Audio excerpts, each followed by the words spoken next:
Nous avons fait le fauchage du foin, nous avons fait les moissons et on prend les choses un peu à l'envers, mais aujourd'hui nous allons faire les semailles.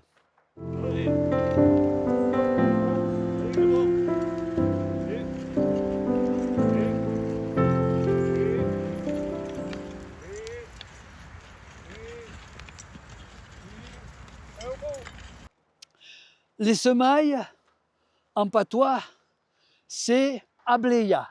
Ableya, voilà. Il y a le mot blé dedans, ableya. Alors, ce qu'il faut savoir, c'est que il y a un dicton qui dit Freixiel ou non, chatuju ableya per saison. Même si c'est sec, c'est pas trop le cas, encore c'est moyen, il faut ablayer, emblaver par saison, c'est-à-dire au mois de septembre-octobre au plus tard. La première des choses, bien sûr, c'est de mettre les harnais à la mule. Nous avons ici le collier. En patois, c'était le coulas. Alors, calme, calme. Voilà. Ça, c'est la sous-queue, comme son nom l'indique. On ne va pas m'aligner, non? Non, non, non. Voilà. Allez. Le coulas, il faut le bloquer ici. La queue est coincée. Là. Ah, la queue n'est pas bien mise, oui. Voilà. Là. Ici, nous avons les traits qu'on appelait en patois le stretch.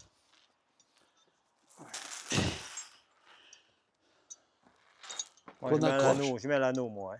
Hein. L'anneau? Ouais. Où est l'anneau? Ben, l'anneau, là, je veux dire pas sur le... Là.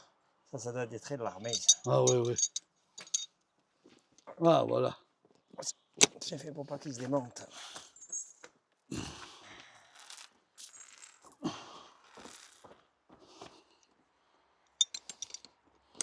Voilà. Le stretch sont mis. Maintenant, on va amener la mule devant le traîneau qui se disait en patois la grippe. Alors voilà, c'est parti. Voilà le traîneau sur lequel on a placé, bien sûr, la charrue. Au dernier? Oui, au dernier. Au dernier, d'accord.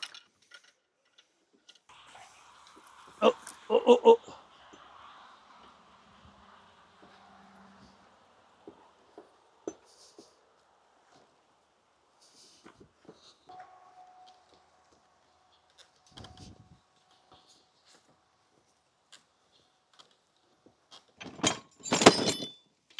On décharge cette charrue qui s'appelle la Brabanette. Alors, elle est rouge et elle est assez sophistiquée.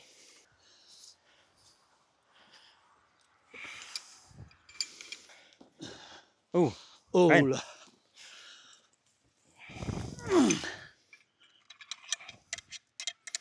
Il est bien fait celui-là de palonnier. Bon, attendez. Vous êtes prêts? Allez, doucement, oui. Vous me dites comme si je suis bon à tirer. Allez, allez, et au bout. Et oh là. Allez, un pas en main arrêt, hein. Ouais, à l'arrière. Oh, on y va. C'est bon. Et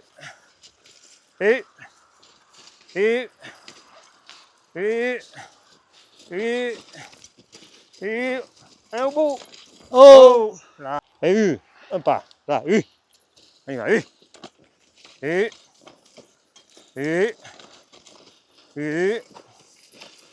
allez,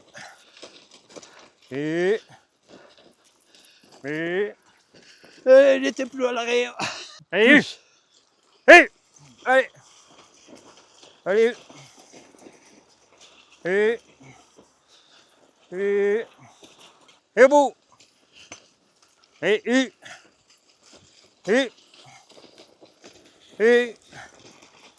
allez, allez, Laisse-la souffler un peu, puis moi aussi, Ouais. par la même occasion. Vous voulez faire encore d'autres oreilles comme ça fasse un sillon? Avant, on avait le litre pour boire au bout. Ouais. Le fiasco. Ouais. C'est vrai qu'avant ça, moi j'ai connu de jeunes comme ça là. Hein. Et ben il y a mon père prenait des chevaux en balle dans une ferme où il travaillait là. Ouais. Et ben ma mère elle gueulait, c'est parce que les anciens ils buvaient 2 litres de vin par jour. Et nous, les enfants, au Ouais. casse-croûte, on buvait du rouge aussi. Ah ouais. Quand il faisait chaud l'été au foin, ils donnaient du café et du vin. Chimpro ils appelaient ça. C'était du café et du vin. Et Du froid. café et du vin. Ah ouais. Du café et du vin, froid. Mais il paraît que c'était pas bon pour le cœur, après ils ont arrêté. Ah ouais. Champro, ils appelaient ça. Chabreau, ouais. Faire Chabreau. Allez, 20. Un pas, un ré. Tu filmes là où le sillon est un peu droit. Hein. Après, vous pouvez couper, certainement, comme dans les films. Ouais. Ce changement d'oreille, c'est très sophistiqué. Ouais. Il suffit de débrayer là, faire basculer. Voilà, ça se fait automatiquement pratiquement. Quand vous avez le coup, ouais. Le changement de socle. Voilà, c'est fait. Alors, ça c'est une charrue avec 2 bras. Là, il y a la roue pour régler la profondeur du sillon, qu'on appelait en patois la tendiglio. La tendiglio.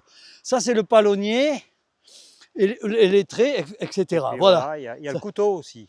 Il y a un couteau aussi. Voilà. Ben, j'ai oublié. Le couteau, quand c'est un peu plus dur, il faut que le couteau fasse déjà Il trace. une petite trace pour que l'oreille Ça arrive aligne derrière. Ça aide au laboureur. Une fois labouré, nous allons procéder ensuite au semail. Moi, je vais semer, le geste auguste du semeur, bien sûr. Et ensuite, ça sera la herse et la planche. Alors, il y a un outil que voici, qui était important. Je vais vous expliquer. C'était pour faire ce qu'on appelait la touvaine. Si ici il y avait un mur, le mulet et la charrue s'arrêtaient ici. Alors il fallait le faire à la pioche, qu'on appelait l'oubigote. Ça c'était parfois touvaine. Vous voyez, c'était ça, la touvaine. Voilà, après on repartait dans l'autre sens, ça allait. Deuxième outil important, c'était ce qu'on appelle l'esgramuno. Cet esgramuno, c'est un petit râteau en fer dont on se sert pour casser les mottes, égaliser, et esgramuna, ça veut dire retirer les pierres. Chaque fois que la charrue passait, elle sortait des pierres. Il fallait les mettre au clapier. Alors, on n'en a pas autour dans le coin, mais les clapiers, c'est ces gros tas de pierres que vous voyez et qui ont été portés pendant des siècles et même des millénaires, certains. C'est pour ça que vous voyez. Ça s'appelle un esgramuno. C'est un mot absolument merveilleux. Esgramuno, il y a gramme, c'est les pierres, comme le gravier, gramme, et es, c'est enlever, c'est le préfixe qui veut dire enlever, enlever les pierres, et le suffixe o, dans esgramuno, le suffixe qui veut dire ça sert à. Donc, ça sert à enlever les pierres. Casser les mottes, enlever les pierres, ça, c'était du travail fait consciencieusement, avec amour, tout le temps. Et en plus, il y a toujours, lors de ces travaux, un plaisir immense, c'est le plaisir olfactif. Sentir la terre humide, c'est une merveille. Pour les semailles, on avait ce qu'on appelle le semeno. Semena, ça veut dire semer.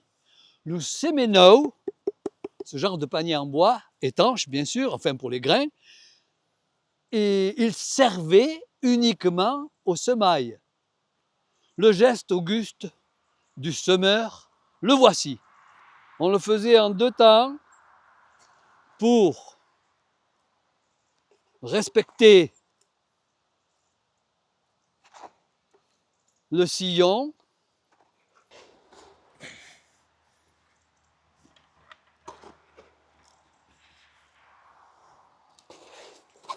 Alors le grain est un peu sec, d'où cette poussière.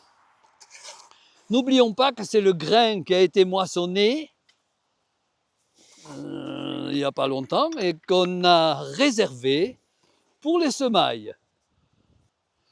Maintenant, nous allons passer la herse. Quand c'est du blé ou lors du printemps, on sème une fois. Et quand on sème de l'avoine, comme c'est léger, ça vole, on recroisait, on ressemait à la descente. Voilà, voilà c'est ça. Et en général, on sème un sillon qui est à peu près la moitié d'une bélière. Une bélière, elle fait entre 6 et 7 mètres, on mesure au pas. Voilà. Et le sillon, c'était la largeur du semeur. Voilà. Et le sillon était tracé avec le bigote. Ouais, On faisait des trous de loin en loin. Où j'ai vu qu'ils mettaient des poignées de paille oui. ou des brindilles. Comme ça, la herse passait. Vous voyez, on cassait des petits bouts de frêne, on les alignait, ou on mettait de la paille ou du vieux foin. Ou alors des trous avec le bigote. Voilà, je peux faire voir, tiens. Pour faire le sillon, là, c'est ça. Hop, on faisait un trou, ici. Voilà. Parce que quand le champ était tout labouré, il fallait savoir où on s'était arrêté de semer. Donc on faisait de loin en loin, on faisait avec le bigote des repères. Des repères. Des repères pour éviter les manques. Pour éviter les manques ou en mettre trop. Quand c'est de l'avoine, on l'a recroisée pour éviter, comme elle était légère, et on se met dans le sens du vent. Voilà. On se met dans le sens du vent. Un pas. Oh, là.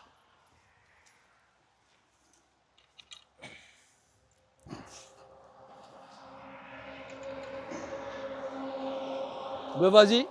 Et la planche, c'est pour lisser, comme vous voyez. Oui. Allez. Allez, viens. Oui. Allez. Mets-toi plus à gauche.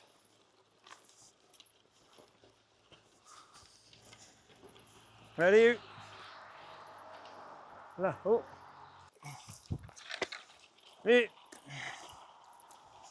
Allez. Allez. Allez au bout, oui.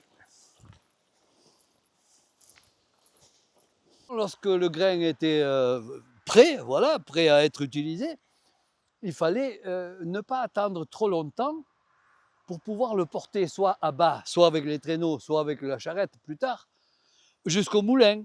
Il y avait un dicton en patois qui disait « À la Sainte Catarine, fai moudre ta farine, arribare Saint-Andriu que te barrare au rio. » C'est-à-dire, à la Sainte Catherine, fais moudre ta farine, car arrivera Saint-André qui te bloquera au ruisseau. Pourquoi? Parce que le ruisseau à Saint-André, il gèle et on ne peut plus passer. Donc vous voyez, il y avait plein de dictons comme ça et les gens vraiment suivaient à la lettre tous ces adages qui dataient de la nuit des temps, quoi. Ouais. Voilà. Ils vivaient avec le temps, ils vivaient avec le temps en fonction de ça. Il ne faut pas être bloqué, voilà. Puis il y avait plein de trucs. Nous allons arriver à la Saint-Luc.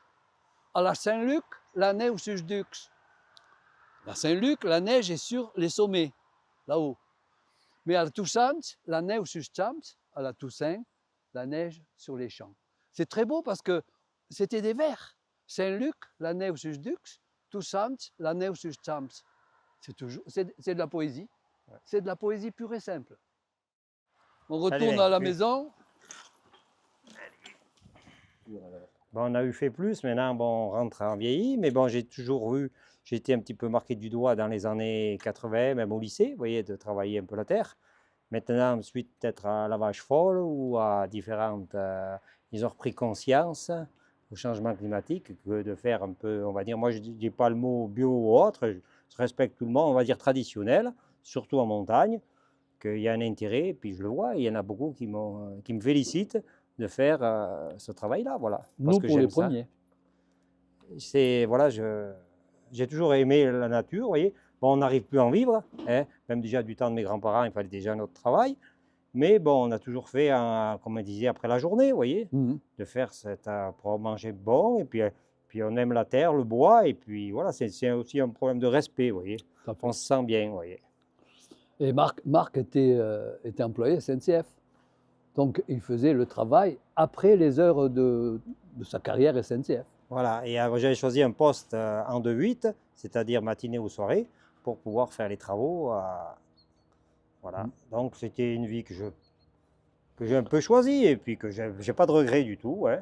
En tout cas, c'est un des derniers à pratiquer ça encore, quoi. Voilà, alors du coup, il y a un petit peu de mécanisation, mais vous voyez, comme dans le foin, on rentre encore un peu du foin, on le rentre en vrac. Je fauche pratiquement la moitié des champs encore à la faux, et voilà, c'est tout. On fait là, sous ces terres-là, je fais le renouvellement avec du grain, les légumes et les pommes de terre pour faire. Voilà. Une production personnelle Personnel, tout à fait. Ah oui. Et Voilà. avec des animaux aussi, vous avez? Il y en a moins, il y en a encore un petit peu, mais moins, voilà. Parce que du fait, bon, c'est juste une petite parenthèse, ça devient trop compliqué. Le système de la France est trop compliqué. On voit jusqu'où on en arrive à ce jour. Hein. Il faut des normes, mais il ne faut pas à outrance. Alors les professionnels, vous avez vu, ils montent avec les tracteurs sans choix à Paris, hein, et on le ressent à tous les niveaux. Voilà. Bientôt, ils vont tatouer les poules, ça ne va pas tarder. Ça ne va pas tarder, comme c'est parti. Et Ouais. voilà. Oui, parce que bon.